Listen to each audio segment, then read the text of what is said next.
So hey guys, welcome back to our channel. So welcome back to another ഒരു സീരീസിൻ്റെ review ആണ് സുഹൃത്തുക്കളെ. നമ്മളെ നിവിൻ പോളി പ്രധാന വേഷത്തിൽ വരുന്ന ഫാർമ എന്ന് പറയുന്ന ഒരു വെബ് സീരീസ് ഹോട്ട്സ്റ്റാറിൽ ഇപ്പോൾ അവൈലബിൾ ആണ്. സംഭവം 8 എപ്പിസോഡ് വരുന്ന ഒരു സീരീസ് ആണിത്. സോ ഇത് ആക്ച്വലി 19-ാം തീയതിയാണ് റിലീസായത്. സോ അന്ന് കാണാൻ പറ്റിയില്ല, കണ്ടാറും കാര്യങ്ങളൊക്കെ ആയിട്ട് അതിൻ്റെ പുറകെ നടന്നതുകൊണ്ട് കണ്ടില്ല. So coming to the series, ഇത് ആക്ച്വലി ഒരു ഡ്രാമ ആ ഒരു ജോണറിൽ പോകുന്നൊരു സാധനമാണ്. എന്താ പറയുക, ഒരു മെഡിക്കൽ റെപ്പ്, മെഡിക്കൽ ഫീൽഡ് അല്ലെന്നുണ്ടെങ്കിൽ ഈ മരുന്ന് അങ്ങനെയൊക്കെ ഉള്ള ഇതിൻ്റെ ബാക്കിലോട്ടുള്ള കുറേ കാര്യങ്ങൾ, അല്ലെന്നുണ്ടെങ്കിൽ എന്താ പറയുക, ഈ മരുന്നൊക്കെ ഡിസ്ട്രിബ്യൂട്ട് ചെയ്യുന്ന ആൾക്കാർ, അല്ലെങ്കിൽ ഇതിൻ്റെ പ്രോഡക്റ്റ് ഇതിൻ്റെ ഉണ്ടാക്കുന്ന കമ്പനികൾ, അവരുടെ എക്സ്പീരിയൻസ്, ഇങ്ങനെ ഒരുപാട് ഏരിയാസ് കവർ ചെയ്യുന്ന ഒരു സീരീസ് ആണ്. സോ ഇത് ഡയറക്റ്റ് ചെയ്തേക്കുന്നത് PR അരുൺ എന്ന് പറയുന്ന ഒരാളാണ്. പുള്ളി തന്നെയാണ് ഇതിൻ്റെ റൈറ്ററും. സോ കാസ്റ്റിലേക്ക് വരുവാണെന്നുണ്ടെങ്കിൽ നിവിൻ പോളി, പിന്നെ രജിത് കപൂർ, പിന്നെ നരേനുണ്ട്, ശ്രുതി രാമചന്ദ്രൻ, വീണ നന്ദകുമാർ, മുത്തുമണി, ബിനു പപ്പു, അങ്ങനെ കുറച്ചധികം ആൾക്കാരാണ് ഇതിനകത്ത് ഉള്ളത്. സോ നിവിൻ പോളി ഇതിനകത്തൊരു എന്താ പറയുക, ഒരു മെഡിക്കൽ റെപ്പായിട്ടാണ് പുള്ളിയുടെ ഒരു സ്റ്റാർട്ടിങ് കാണിക്കുന്നത്. സോ ഇതൊരു 10 വർഷത്തെ ഗ്യാപ്പ് കാണിക്കുന്നുണ്ട്. 2008-ഉം 2018-ഉമാണ്, ആ 2 കാലഘട്ടമാണ് കാണിക്കുന്നത്. സ്റ്റാർട്ടിങ് കാണിക്കുമ്പോൾ എന്താ പറയുക, ആ ഒരു ചുറുചുറുപ്പ്, അല്ലെങ്കിൽ നമ്മൾ ആദ്യം കണ്ടിട്ടുള്ള നമ്മുടെ പണ്ടത്തെ നിവിൻ പോളിയുടെ ആ ഒരു മാനറിസവും കാര്യങ്ങളും, അതായത് ഒരാൾ ആദ്യമായിട്ട് ഈ ഒരു ഫീൽഡിലേക്ക് വരുന്നു, അയാളുടെ ആ ഒരു എന്താ പറയുക, ആ ഒരു ഉത്സാഹവും ആവേശവും, ജോലി ചെയ്യണം അല്ലെങ്കിൽ എന്തൊക്കെ അയാൾക്ക് അച്ചീവ് ചെയ്യണം, ഇങ്ങനെയുള്ള ഒരുപാട് കാര്യങ്ങൾ കാണിച്ചു തരുന്ന ആ ഒരു കാലഘട്ടം. ദെൻ പുള്ളിക്ക് കുറച്ച് പ്രൊമോഷൻ കിട്ടി. ദെൻ ചുറ്റുപാടുള്ള കുറേ കാര്യങ്ങൾക്കൊക്കെ മാറ്റം വന്നു.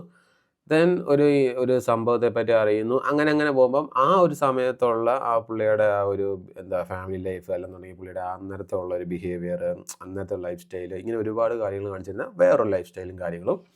സോ അപ്പോൾ അങ്ങനെ 2 ഒരു കാലഘട്ടമാണ് നിവിൻ പോളി അത് ചെയ്യുന്നത്.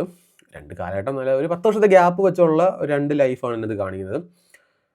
സോ ഇത് ആക്ച്വലി ഇതിനകത്ത് കൊടുത്തേക്കുന്ന ആ ഒരു പ്ലോട്ട്, ഇത് ആക്ച്വലി ഒരു എന്താ പറയുക, ഇതുവരെ അങ്ങനത്തെ ഒരു ടോപ്പിക്ക് മറ്റുള്ള ആരും ചെയ്ത് ഞാൻ കണ്ടിട്ടില്ല. നിങ്ങൾ ആ ട്രെയിലറിൽ എന്താണോ കാണുന്നത് നിങ്ങൾക്ക് മനസ്സിലാവുന്നത് അത് തന്നെയാണ് ഈ സീരീസ്, അല്ല അതിൽ കൂടുതൽ സംഭവങ്ങളൊന്നുമില്ല. സോ ഇത് actually based on true incidents ആണ്. കുറേ കാര്യങ്ങളൊക്കെ ഇവർ actually based on true incident ആണ് അവർ എടുത്തേക്കുന്നത്. ഒരുപാട് കമ്പനികൾ ഇതുപോലെ എന്താ പറയുക, അവരുടെ ഒരു എക്സ്പെരിമെൻ്റ് അല്ലെന്നുണ്ടെങ്കിൽ അവരുടെ ഒരു ട്രയൽ എന്നുള്ള രീതിക്ക് അവർ ഒരുപാട് സാധനങ്ങൾ പുറത്ത് കൊണ്ടുവരുന്നുണ്ട്. ദെൻ അത് മനുഷ്യരിലേക്ക് അവർ എക്സ്പെരിമെൻറ്റ് ചെയ്യുന്നുണ്ട്. അതിനുശേഷം മനുഷ്യർക്ക് ഉണ്ടാകുന്ന പല പ്രശ്നങ്ങളും ദെൻ അത് ക്യൂർ ചെയ്യാൻ വേണ്ടിയിട്ട് വീണ്ടും ഒരു സാധനങ്ങൾ അവർ മാർക്കറ്റിൽ കൊണ്ടുവരുന്നു. ഇങ്ങനെ അതൊരു ലൂപ്പായിട്ട് ഇങ്ങനെ കറങ്ങി നടക്കുന്ന ഒരുപാട് കാര്യങ്ങൾ നമ്മുടെ സമൂഹത്തിൽ ഉള്ള കാര്യങ്ങളാണ്. സോ അതിനകത്ത് ഏറ്റവും കൂടുതൽ ആൾക്കാർ കണ്ണടച്ച് വിശ്വസിച്ച് പണി കിട്ടുന്ന വൺ ഓഫ് ദ എന്താ പറയുക, ഒരു കാര്യമാണ് ഈ മെഡിക്കൽ ഫീൽഡ് അല്ലെങ്കിൽ മെഡിസിൻ എന്ന് പറയുന്ന ഒരു സാധനം. സോ അത് നമ്മൾ നമ്മുടെ രോഗം മാറാൻ വേണ്ടിയിട്ട് നമ്മളത് മേടിച്ച് പോകും. പക്ഷെ അതിൻ്റെ ബാക്കിൽ കുറേ ആൾക്കാരുടെ ബിസിനസ് വളരണം, അല്ലെന്നുണ്ടെങ്കിൽ അവർ നമ്മൾ എക്സ്പീരിയൻസ് ചെയ്യുക എന്നുള്ളത് നമ്മൾ അറിയുന്നില്ല. നമ്മുടെ അസുഖം മാറാൻ വേണ്ടി നമ്മളിതിങ്ങനെ കഴിച്ചുകൊണ്ടിരിക്കുന്നില്ല, നമ്മളത് എടുക്കുന്നു.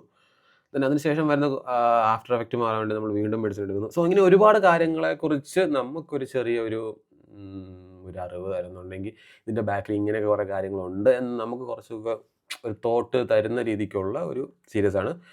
കുറേയധികം ലാഗും കാര്യങ്ങളൊക്കെ ഉണ്ട്, ബട്ട് ഇറ്റ്സ് ഓക്കെ, കണ്ടിരിക്കാൻ രസമാണ്. മേക്കിങ്ങിനകത്തൊക്കെ കുറേയധികം മിസ്റ്റേക്കുകളും കാര്യങ്ങളുണ്ട്. ഒരു അമച്വർ മേക്കിംഗ് സാധനമാണ് നമുക്ക് ഫീൽ ചെയ്യുന്നത്, അല്ലാണ്ട് ഭയങ്കര എക്സ്ട്രാ ഓർഡിനറി സാധനമൊന്നും ഫീൽ ചെയ്യുന്നില്ല. ബട്ട് ഞാൻ പറഞ്ഞില്ല, ഈ ടോപ്പിക്ക് രസമാണ്. അതുകൊണ്ട് ഒരു ഇൻട്രസ്റ്റിംഗ് ടോപ്പിക് ആയതുകൊണ്ട്, മറ്റാരും ചെയ്യാത്തൊരു സാധനം ആയതുകൊണ്ട് നമ്മൾ കണ്ടിരിക്കും. സോ അതുകൊണ്ട് കുറച്ചധികം എൻഗേജിങ് കാര്യങ്ങളൊക്കെ ആയിരുന്നു. പെർഫോമൻസിനെ പറ്റി പറയുകയാണെന്നുണ്ടെങ്കിൽ എല്ലാവരും നൈസ് പെർഫോമൻസ് ആണ്. ഈ അടുത്തത് എന്താ വരാൻ പോകുന്നത്, അല്ലെങ്കിൽ നമുക്കൊരു ഇൻസിഡൻറ്റ് ഉണ്ടാകുമ്പം അത് അങ്ങനെ വേണം, അത് ഇങ്ങനെ വേണം എന്നുള്ള തോന്നലൊന്നും നമുക്ക് ഉണ്ടാകത്തൊന്നുമില്ല. കണ്ടിരിക്കാം, അത്രയേ ഉള്ളൂ. ഒരു ക്യാരക്ടേഴ്സിനോട് നമുക്ക് അധികം വലിയ ഇമോഷൻസോ അല്ലെങ്കിൽ നമുക്ക് അങ്ങനത്തെ അറ്റാച്ച്മെൻറ്റോ ഒന്നും നമുക്ക് തോന്നത്തൊന്നുമില്ല. ചുമ്മാ കണ്ടിരിക്കാം, കാണാൻ പറ്റിയൊരു സാധനമാണ്. സോ അങ്ങനെയൊക്കെയുള്ള ആ ഒരു സാധനം നിങ്ങൾക്ക് കാണാൻ നിങ്ങൾ റെഡി ആകുന്നുണ്ടെങ്കിൽ നിങ്ങൾക്ക് കാണാൻ പറ്റിയൊരു സാധനമാണ്. സോ ഞാൻ പറഞ്ഞ പോലെ ഒരു 8 എപ്പിസോഡേ ഉള്ളൂ. ഐ തിങ്ക് ഓൾമോസ്റ്റ് ഒരു 3 hours ഒറ്റ സ്ട്രെച്ച് കാണുമെങ്കിൽ അത്രയൊക്കെ ഉള്ളൂ. ഒരു 3 hours 15 minutes സംതിങ് എന്തൊക്കെ ഉള്ളൂ. സോ താല്പര്യം ഉണ്ടെങ്കിൽ കണ്ടു നോക്കാം, നൈസാണ്. വലിയ സംഭവം ഒന്നും പ്രതീക്ഷിച്ച് പോകുന്നൊന്നും വേണ്ട. ഒരു മിഡ് റേഞ്ച് സാധനം, അത്രയേ ഉള്ളൂ. സോ ഗൈസ്, അപ്പോൾ ഹോട്ട്സ്റ്റാറിൽ അവൈലബിൾ ആണ്. പേര് മറക്കണ്ട, ഫാർമ എന്നാണ്. സോ ഗൈസ്, അപ്പോൾ അത്രയേ ഉള്ളൂ. Tata, bye bye.